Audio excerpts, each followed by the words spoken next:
Hello learners, welcome back to our channel origin of success. So ఈరోజు క్లాస్లో మనము Indian పాలిటీకి సంబంధించి లక్ష్మీకాంత్ సిక్స్త్ ఎడిషన్ బుక్ని అయితే మనం ఫాలో అవుతున్నామండి. సో అందులో భాగంగా మనము సిక్స్త్ చాప్టర్ ఏంటండి, సిక్స్త్ చాప్టర్ సిటిజన్షిప్ అనమాట, అంటే పౌరసత్వం. సో దాని గురించి ప్రొవిజన్స్ అన్ని మనము ఫస్ట్ అండ్ సెకండ్ చాప్టర్లో చూసామండి. ఓకేనా.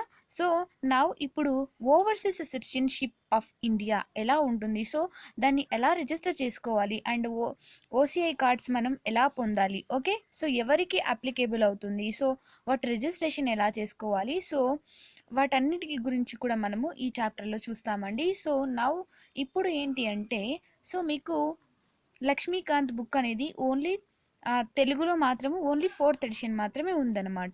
సో అందులో మీకు ఈ టాపిక్ అనేది లేదండి. So it is completely new topic అనమాట. సో జాగ్రత్తగా వినాల్సి ఉంటుంది మీరు, ఓకేనా. సో ఇప్పుడు చూద్దామండి. Okay, overseas citizenship of India. So ఇక్కడ నేను చెప్తానండి, ఇక్కడ మీరు చదవక్కర్లేదు, నేను తెలుగులో చెప్తాను, ఓకేనా. సో చూడండి.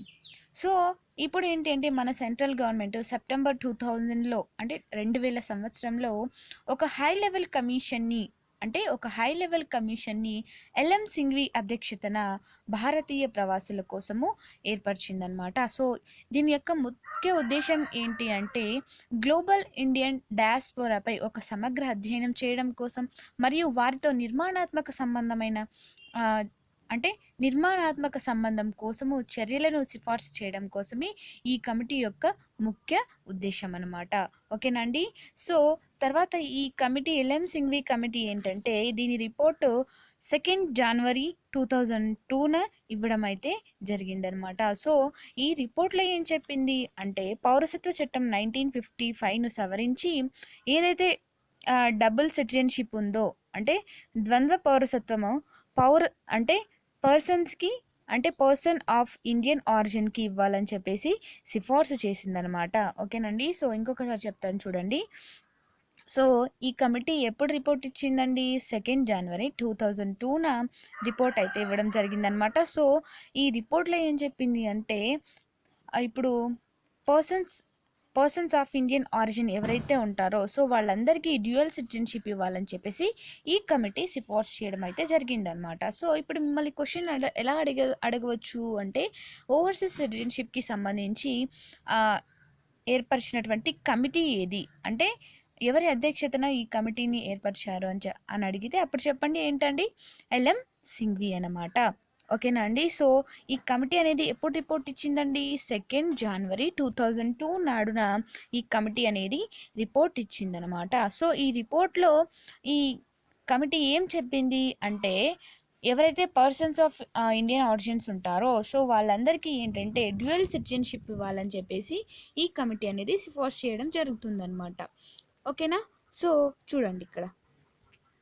So accordingly the Citizenship Amendment Act 2003 made provision for acquisition of overseas citizenship of India by the PIOS of 16 specified countries other than Pakistan and Bangladesh.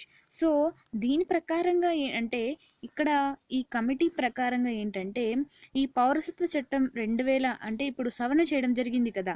So ఈ పౌరసత్వ సవరణ చట్టం 2003 ద్వారా ఎవరైతే పిఐఓలు ఉంటారో, సో వీళ్ళకి విదేశీ పౌరసత్వాన్ని, అంటే ఒక 16 కంట్రీస్ అయితే వాళ్ళు స్పెసిఫై చేస్తారనమాట. సో ఈ దేశాలకు సంబంధించి ఈ డ్యూయల్ సిటిజన్షిప్ అయితే ఇస్తారు, ఓకేనా. సో ఇందులో ఏంటంటే ఎక్సెప్ట్, ఇక్కడ 16 స్పెసిఫైడ్ కంట్రీస్ అని చెప్పారు కదా. సో అందులో ఈ పాకిస్తాన్ అండ్ బంగ్లాదేశ్ మాత్రము లేవు. సో ఈ దేశాలకు ఇవ్వరు అని చెప్పేసి ఇక్కడ చెప్పడం అయితే జరుగుతుందన్నమాట.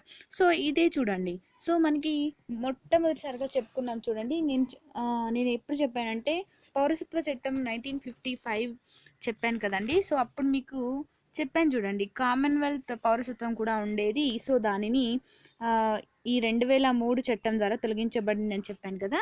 సో ఓకేనండి. సో ఇప్పుడు కూడా అదే పాయింట్ చూడండి, ఈ కామన్వెల్త్ పౌరసత్వం ఏదైతే ఉందో, సో దాన్ని కూడా రద్దు చేయడం అయితే జరిగిందనమాట, ఓకేనా. చూడండి, later the citizenship amendment act 2005 expanded the scope of grant of OCI for PIOs of all countries except Pakistan and Bangladesh, as long as their home countries all dual citizenship under their local laws. It must be noted here that the OCI is not actually a dual citizenship, as the Indian constitution forbids dual citizenship or dual nationality. So ఇక్కడ చూడండి ఏంటంటే ఈ తర్వాత ఏం జరిగింది అంటే ఈ పౌరసత్వం 2005 ఉంది కదండి, అంటే సవరణ చట్టము. సో ఈ పిఐఓలకు ఏంటంటే అన్ని దేశాలకు సంబంధించినటువంటి విదేశీ పౌరసత్వాన్ని విస్తరింపచేయడం అయితే జరిగిందనమాట. ఓకే, కానీ ఇక్కడ ఏం లేవు, పాకిస్తాన్ లేదు మరియు ఎవరు లేరు, బంగ్లాదేశ్కి ఇవ్వలేదనమాట. ఏంటండి, డ్యూయల్ సిటిజన్షిప్ అనమాట. సో కానీ ఇక్కడ ఏంటి అంటే కొన్ని కొన్ని దేశాల్లో డ్యూయల్ సిటిజన్షిప్ అయితే ఉండదన్నమాట. సో అక్కడ ఏంటంటే అటువంటి దేశాల్లో ఈ పౌరసత్వం అనేది ఇవ్వరనమాట. సో ఇక్కడ చూడండి,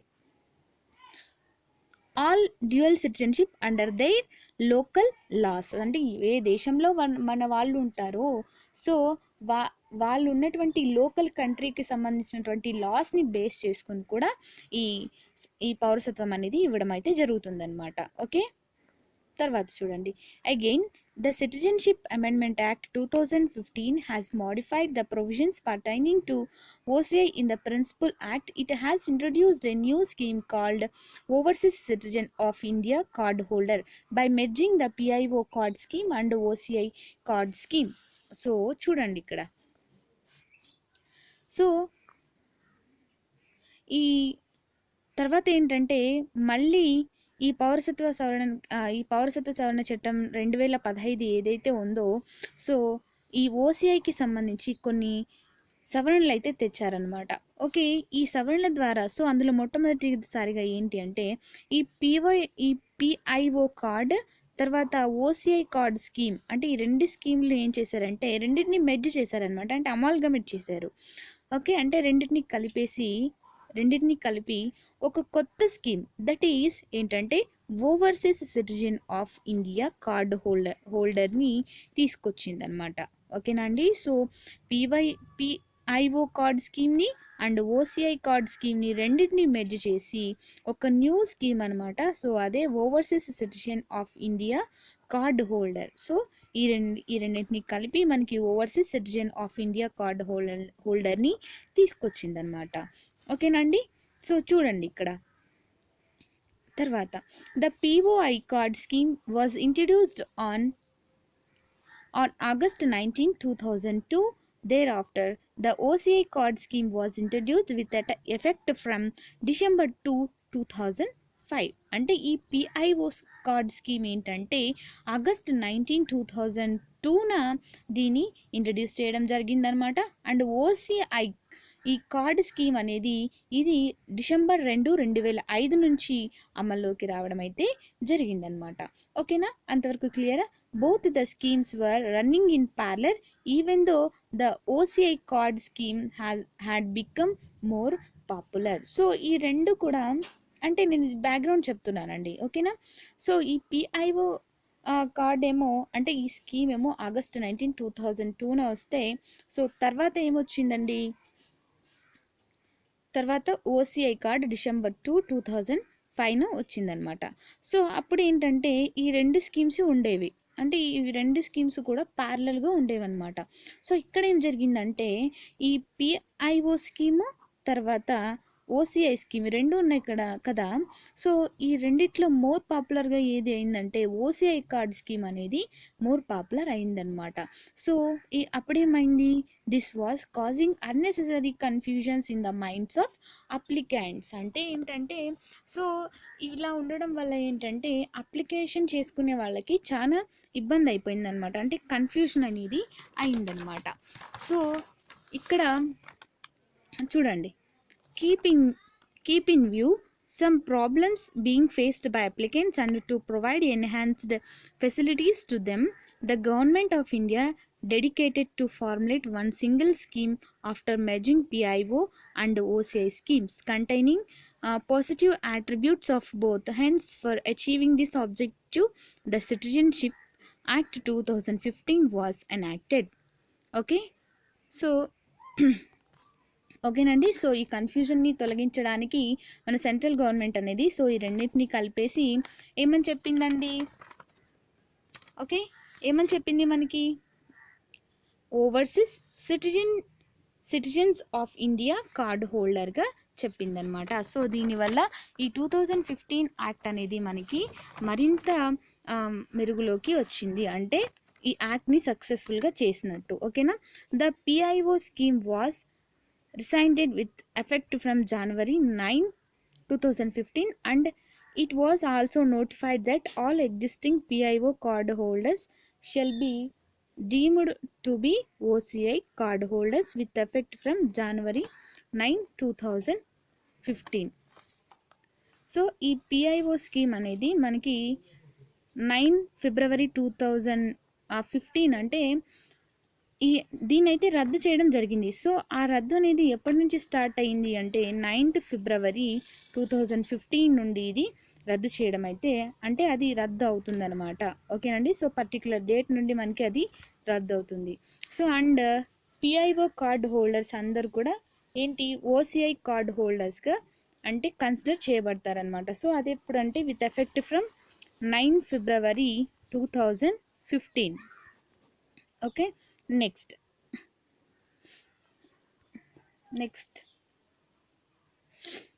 సో ఇక్కడ మనకి రిజిస్ట్రేషన్ అండి. Registration of overseas citizens of India card holder అంటే ఈ ఓసిఐ కార్డ్ని పొందాలంటే సో మనకి what is the process of registration of OCI card. ఓకేనండి. సో ఫస్ట్ పాయింట్ చూడండి. The central government May on an application made in this behalf registered as an overseas citizen of India card holder. Okay. So మనము central గవర్నమెంట్కి application అనేది పెట్టుకోవాలన్నమాట. So అంటే మనం ముందుగా అంటే ఇప్పుడు సెంట్రల్ గవర్నమెంట్కి మనం అప్లికేషన్ అంటే నాకు ఓసిఐ కార్డు కావాలి అని చెప్పేసి మనం సెంట్రల్ గవర్నమెంట్కి అప్లికేషన్ పెట్టుకుంటే so what is the conditions fulfilled by an applicant. Okay. So application చేసుకునే వ్యక్తికి ఉండవలసినటువంటి ముఖ్య లక్షణాలు ఏంటి? ఓకే. సో అతను ఎవరై ఉండాలి అంటే any person of full age and capacity అంటే వ్యక్తి యొక్క పూర్తి వయసు ఉండాలి అండ్ సమర్థత అంటే కెపాసిటీ కూడా ఉండాలన్నమాట. ఓకేనండి. చూడండి. Who is a citizen of another country but was a citizen of India time of or at any time commencement of the constitution. So వేరే దేశానికి చెందినటువంటి వ్యక్తి అయి ఉండాలి. సో ఏంటి అంటే అతను సిటిజన్ అయి ఉండాలన్నమాట. సో లేదా ఏంటి అంటే భారత రాజ్యాంగం అమల్లోకి వచ్చిన తర్వాత అప్పుడు భారత పౌరుడైన అయి ఉండాలి. ఓకేనా. ఇండియన్ సిటిజన్ అయినా అయి ఉండాలి. Okay. So who is a citizen of another country but was eligible to belong citizen of India at the time of commencement of the constitution. Okay.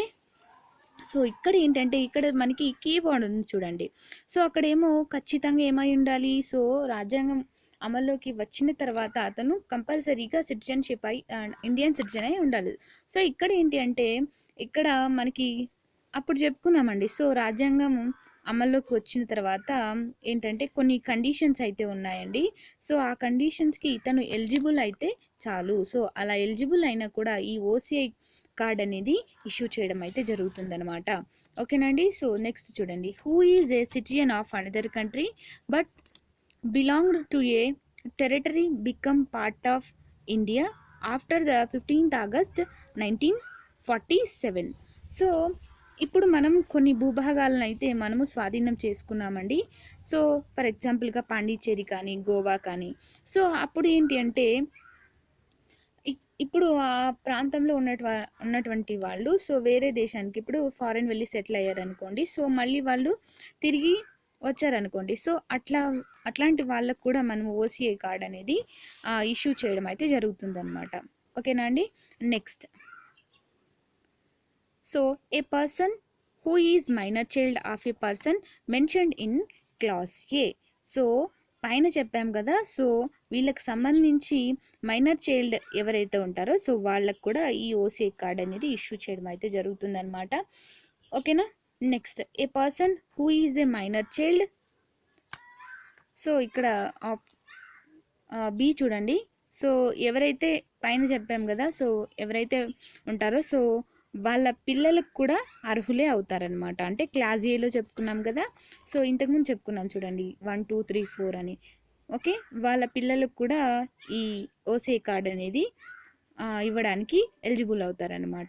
Next చూడండి, a person who is a minor child and whose both parents are citizenship of India or one of the parents is citizen of India. అంటే ఏంటంటే so a person అంటే minor child ఉంటారు కదండి, so వాళ్ళ parents వాళ్ళ parents ఇద్దరు కూడా ఎవరై ఉండాలి, ఇండియన్ సిటిజన్ అయి ఉండాలి. సో లేకపోతే ఎవరైనా ఒకరు ఇండియన్ సిటిజన్ అయినా కూడా వాళ్ళకి ఏంటంటే ఈ ఓసీఐ కార్డ్ అనేది ఇష్యూ చేయడం అయితే జరుగుతుందన్నమాట. ఓకేనండి, ఇక్కడ చూడండి, a spouse of foreign origin of a citizen of India or spouse of a foreign origin of an overseas citizen of India card holder and whose marriage has been registered and subsisted for a continuous period of not less than 2 years immediately preceding the presentation of the application. So ఇప్పుడు ఒక Indian ఉన్నాడండి, okay, male అనుకోండి. అయితే ఏంటంటే so వీళ్ళిద్దరూ కంటిన్యూస్గా అంటే వాళ్ళ ఇప్పుడు ఒకరున్నారనుకోండి, సో ఫర్ ఎగ్జాంపుల్గా ఏ ఉన్నారు, ఓకే. సో అతను ఏంటి అంటే ఇప్పుడు అనదర్ అంటే ఫారిన్ కంట్రీలో మ్యారేజ్ చేసుకున్నారు, ఓకే, ఫారిన్ కంట్రీలో మ్యారేజ్ చేసుకున్నారు. సో ఆటోమేటిక్గా వాళ్ళకు కూడా ఈ ఈ ఓసీఐ కార్డ్ అనేది ఇవ్వడం జరుగుతుందన్నమాట. సో ఎప్పుడు అంటే సో వీళ్ళు ఏంటంటే ఓసీఐ కార్డుకి వీళ్ళిద్దరు ఉన్నారు కదా, సో అప్లికేషన్ చేసుకునే ముందు సో ఏంటంటే ఒక కండిషన్ అయితే ఉందన్నమాట. సో అప్లికేషన్ డేట్కి ముందు వీళ్ళు కంటిన్యూస్గా అంటే 2 years కంటిన్యూస్గా వీళ్ళు కలిసి ఉండాలన్నమాట. So then only they will issue a OCI card. ఓకేనా. Next, no person who are either whose parents or grandparents or great grandparents is or had been a citizen of Pakistan, Bangladesh and such other country as the central government may specify shall be eligible for registration and overseas citizen of India card holder. So ఇక్కడ ఏంటి అంటే ఇక్కడ ఎవరైతే persons ఉన్నారో వాళ్ళ తాతలు కానీ వాళ్ళ అంటే గ్రేట్ గ్రాండ్ ఫాదర్స్ ఉంటారో సో వాళ్ళు ఏంటంటే ఎవరైతే సిటిజన్ అంటే పాకిస్తాన్కి అండ్ బంగ్లాదేశ్కి సంబంధించి సిటిజన్స్ అయి ఉంటారో సో వాళ్ళకి అంటే ఇప్పుడున్నటువంటి వ్యక్తికి ఈ సిటిజన్షిప్ అనేది ఈ ఓసీఐ కార్డ్ అనేది ఇష్యూ చేయడం అయితే జరగదు. సో ఫర్ ఎగ్జాంపుల్గా చూసామనుకోండి, సో ఫర్ ఎగ్జాంపుల్గా ఏ ఉన్నాడు అనుకోండి, సో ఏ అనే అతను ఉన్నాడు, సో అతనికి ఓసీఐ కార్డు కావాలి, ఓకే, ఇండియన్ అంటే మనకి ఓసీఐ కార్డ్ అనేది అతనికి కావాలి. సో ఏంటంటే వీళ్ళ తాత ఏంటంటే డి అనమాట, ఓకే, డి అనుకోండి. సో వీళ్ళ తాత ఏంటంటే సో పాకిస్తాన్లో సిటిజన్ అనమాట. సో ఇప్పుడు ఈ ఏ ఉన్నాడే సో ఇతనికి ఓసీఐ కార్డ్ అనేది ఇష్యూ చేయబడదు. ఓకేనండి, అర్థమైందా. సో అదే అనమాట matter. Okay, the central government may specify the date from which the existing persons of Indian origin card holder shall be deemed to be the overseas citizen of India card holder. So okay, central government అనేది ఒక specified date అనేది చెప్తుందన్నమాట. ఓకేనా అండి. So అక్కడి నుంచి ఏంటంటే overseas citizens of India card హోల్డర్గా మనము కన్సిడర్ చేయాలి. ఓకేనా. Next, not withstanding anything contained in point 1, the central government may, if satisfied that special circumstances exist, after recording the circumstances in writing, registered a person as an overseas citizen of India card holder. So ఏంటంటే ఇక్కడ ఏం చెప్తున్నారంటే so ఈ OCI card అనేది ఇప్పుడు మన దేశానికి ఏదో ఒక మంచి చేసుంటే అంటే ఏదో ఒక గొప్ప పని చేసుంటే సో ఇప్పుడు సైన్స్ అండ్ టెక్నాలజీలో కానీ ఏదో ఒక గొప్ప పని చేసుంటే కూడా సో ఏదైతే చేశారో సో దానిని ఇన్ రిటర్న్గా రికార్డ్ చేసుకొని సో అలాంటి వారికి కూడా ఈ ఓసీఐ కార్డ్స్ అనేది ఇష్యూ చేయడం అయితే జరుగుతుందన్నమాట. ఓకేనా అండి. Next, conferment of rights on overseas citizen of India. అంటే రైట్స్ అంటే వీళ్ళకు ఉన్నటువంటి రైట్స్ ఏంటి అనేది మనం ఇప్పుడు చూడాలి. ఓకే, సో ఇక్కడ చూడండి, and overseas citizen of India card holder shall be entitle to such rights as the central government may specify in this hub. అంటే ఏంటంటే, సో సెంట్రల్ గవర్నమెంట్కి అన్ని పవర్స్ కూడా ఉంటాయన్నమాట. సో వీళ్ళకి ఇచ్చేటువంటి రైట్స్ అన్నీ కూడా సెంట్రల్ గవర్నమెంటే చెప్తుందన్నమాట. Okay, and overseas citizen of India card holder shall not be entitle to the following rights. అంటే ఓసీఐ కార్డ్ హోల్డర్కి ఏంటంటే ఈ కింద చెప్పబడినటువంటి ఇవన్నీ కూడా, ఈ బెనిఫిట్స్ అన్ని కూడా ఇవ్వరు అని చెప్పేసి చెప్తున్నారనమాట. ఓకే, నెక్స్ట్ చూడండి, పాయింట్ ఏవేవి ఇవ్వరు ఇప్పుడు చూద్దాం. పాయింట్ ఏ చూడండి, he shall not be entitle to right to equality of opportunity in matters public employment. అంటే పబ్లిక్ ఎంప్లాయ్మెంట్లో ఈక్వల్ ఆపర్చునిటీ అనేది ఉండదు. Okay, he shall not be eligible for election as president. అంటే ప్రెసిడెంట్గా ఏంటి, ఎలక్షన్ అంటే ఇప్పుడు ఎలక్షన్ చేయడానికి ఇతను ఎలిజిబుల్ కాదనమాట. అండ్ వైస్ ప్రెసిడెంట్గా కూడా ఎలక్షన్లో ఎలిజిబుల్ కాదు. Okay, he shall not be able for appointment as a judge of the supreme court. అంటే ఇతన్ని సుప్రీంకోర్టు జడ్జిగా కూడా అపాయింట్ చేయడానికి లేదు. He shall not be eligible for appointment as a judge of high court. అంటే హైకోర్టుగా కూడా అపాయింట్ చేయడానికి లేదు. He shall not be entitle for registration as a voter. అంటే ఓటర్గా నమోదు చేసుకోవడానికి కూడా లేదు. He shall not be able to being a member of house of the people or councils of states. ఓకేనండి, సో హౌస్ ఆఫ్ పీపుల్స్లో కానీ, councils of అంటే రాజ్యసభలో కానీ, లోక్సభలో కానీ మెంబర్గా అయ్యే అర్హత కూడా లేదు. Okay, he shall not be able for being a member of state legislative assembly or state legislative council. ఓకేనా అండి, అసెంబ్లీలో కానీ లేదా స్టేట్ లెజిస్లేటివ్ కౌన్సిల్లో కానీ, సో ఎక్కడ కూడా ఇతన్ని మెంబర్గా ఉండడానికి లేదు. He shall not be able for appointment to public services and post in connection with affairs of union or of any state except for appointment in such service and post as the central government may specify. So ఇక్కడ public సర్వీసెస్లో కూడా అంటే పోస్ట్లో కూడా ఇతను eligible కాదనమాట. ఓకేనా అండి, సో అన్లెస్ స్పెసిఫై అంటే స్పెసిఫై చేస్తేనే వీటికి ఎలిజిబుల్ అవుతారా కాదా అనేసి సెంట్రల్ గవర్నమెంట్ అనేది స్పెసిఫై చేస్తుందన్నమాట.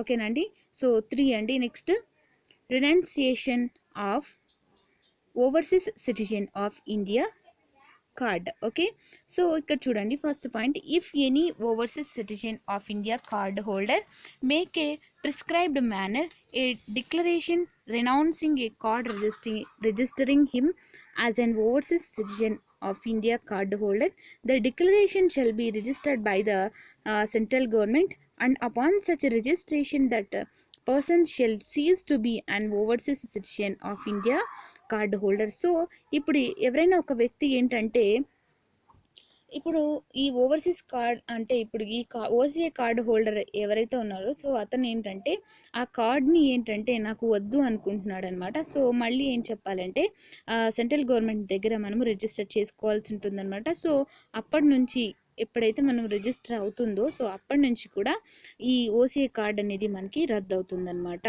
ఓకేనండి, next, where a person ceases to be an overseas citizen of India card holder, the spouse of foreign origin of that person who has obtained overseas citizenship of India card, and every minor child of that person registered as an overseas citizen of India card holder shall be thereupon ceases to be overseas citizen of India card holder. Okay, so ఎవరైతే ఇప్పుడు OCI card ఉంటుందో, so వాళ్ళు ఏంటంటే, so వాళ్ళ ఎవరైతే ఇప్పుడు register చేసుకుని ఉంటారో, సో వాళ్ళ స్పౌజ్కి అండ్ మైనర్ చైల్డ్ ఎవరైతే ఉంటారో, సో వాళ్ళందరికీ కూడా ఇది ఓసీఐ కార్డ్ అనేది రద్దు అవుతుందన్నమాట. ఓకేనండి, నెక్స్ట్, సో చూడండి, 4th, cancellation of registration as an overseas citizen of India card holder.